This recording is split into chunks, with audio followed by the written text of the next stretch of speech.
Ito yung mga tatlong labor na nagdadala ng mga mga blocks.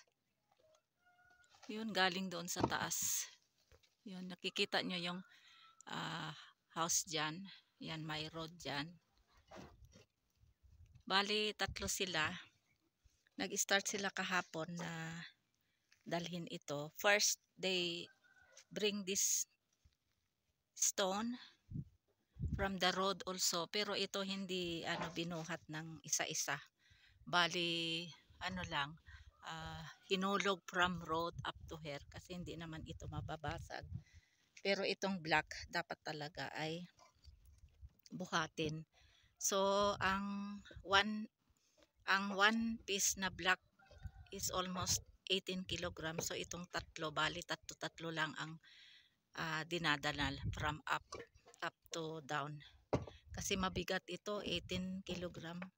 Ang isang block. So, almost 18 times 3, ilan ba? 54 kilogram ang tatlong block. So, sobrang bigat. So, galing pa doon sa taas. Yun. Ito ay, mga bato ito na malalaki. Tapos, like this. Tapos, tawag dyan, tawag dyan, binumba. Yung may machine na pang talaga, pang broke. Ayan, oh. Pero itong mga ito ay gagawin pang itong malalaki pa ito. Dapat ganito kalalaki. Tapos itong mga block, itong itong extension na ito, dito gagamitin itong mga blocks. At saka mga itong mga bato, and then meron ding mga doon sa taas, yung cement bag, at saka yung buhangin, at saka yung pebbles, yung bato na na nadurog na. So ito yung mga gagamitin dito. Alhamdulillah, maumpisahan na itong extension dito sa namin, dito sa taas sa bahay namin. Ito yung plano pa noon, ilang years pa ito na plano, hindi natuloy. Siguro mga 7 years hindi pa natutuloy. Kaya ito, alhamdulillah, maumpisahan na ito kasi may mga materialis na. At salamat talaga sa aking bayaw na nag-sponsor nito, na sabi niya gawin daw itong malaking room attached with kitchen and bathroom. Ayan. So attached ito sa dito sa bahay. Ayan. Ito yung plano ni Lakay noon nung nag-Saudi siya 7 years ago. Nung nag-for good na siya dito, pero hindi natuloy kasi yung ibang sahod niya noon sa company hindi binigay. Kaya buti na lang itong aking bayaw ay kusa siyang nagsabi na gawin daw itong isang room. So ito na. Ito yung dito yung dirty kitchen ko, kung saan ako dito nagluluto. Ayan sila kayo. Assalamualaikum. So ito yung isang room dito na gagawin, inshallah. Ayan, mga kahoy ito. You can use this one for that, for this one, all wood. Yeah, we can use this one. This is our own wood also, for using any kind of. How you can use this one there? So for example, what? For the window, doors, cabinets, and etc. So ito yung malaking room dito na umpisahan, inshallah. Bali 2 days sila ngayon na nag-work dito, kahapon at saka ngayon, kasi itong blocks ay 400 pieces yata, kaya hindi pa yata nangangalahati ito. After ng blocks na dalahin lahat, yung kasunod naman ay yung bags of cement, tapos yung crush ba na nadurog na ng mga bato at saka buhangin.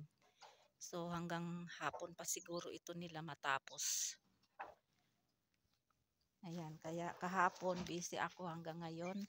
Kahapon nagluto ako ng yung red kidney beans at saka rice. At saka dito pala sila natulog, itong dalawa. Yung isa naman ay dito lang sa kapitbahay namin. So breakfast, lunch, dinner ang ang bigay ko sa kanila. Kasi they are from other villages. So malayo, kaya dito sila natulog doon sa baba. Yung doon, yung nakikita niyo. Merong kwarto kasi diyan na kung mga labor na malayo yung village nila. So diyan sila natutulog.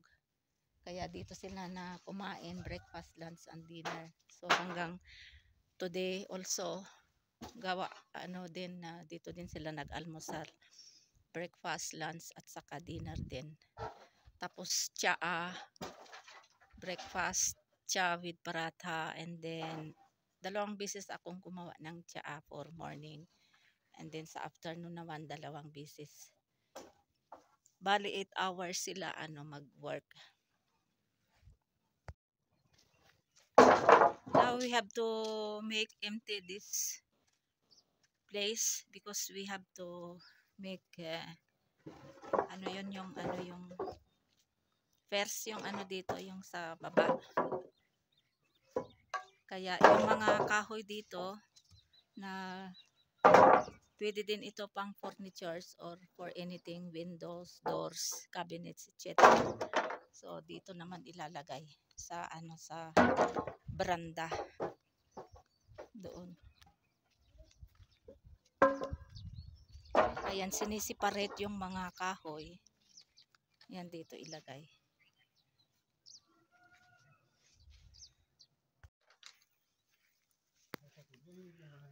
Oh,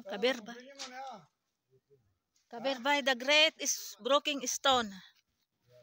Hmm? If anybody have contact in Japan, give him visa, then he'll go.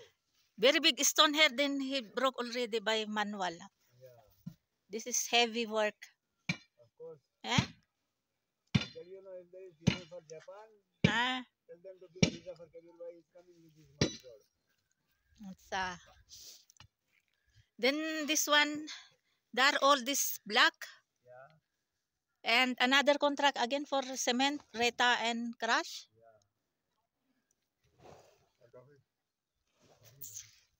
Ito na yung mga kahoy na nasa loob. Yung yung dito, oh. Dito na nilagay. Pwede ito pang pang sa windows, doors, cabinets. So ito na tanggal na lahat yung mga kahoy dito. Ayan, nililinis na. And then yung ibang kahoy ay dito nilagay sa veranda, left side ng veranda. Dito. Ayan. Dito. Dito nilagay.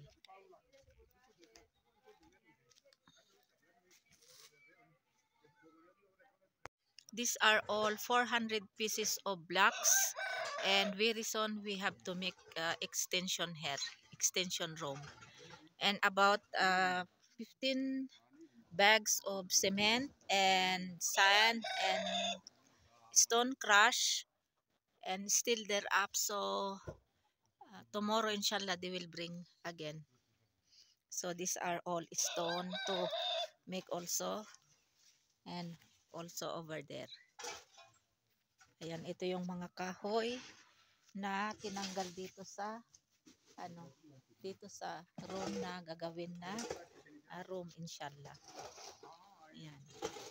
Itong extension room na ito, yung tinanggal ng tin at saka yung yero, yung atip at saka yung wall na made of mud.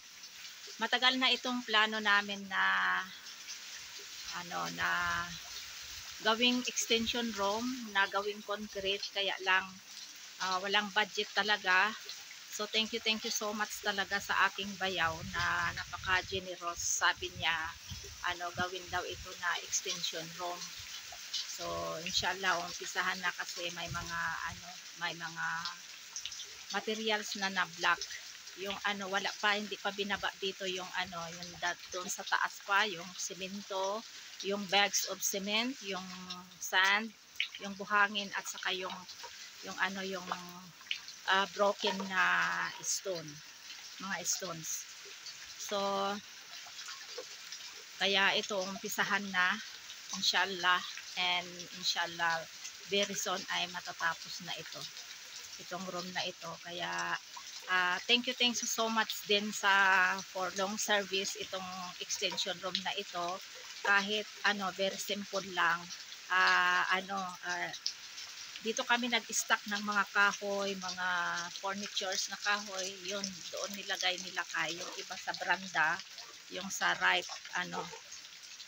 branda, doon nilagay yung ibang furnitures na kahoy. And then dito din ako banda nagluluto. Yan, banda dyan, yung dirty kitchen ko. So thank you so much din itong aking extension room. Pero inshallah matatapos ito din, gagawin pagawa din kami ng ng kitchen at kung ano-ano. Yan yung kulungan ng manok pala, oh. Yan.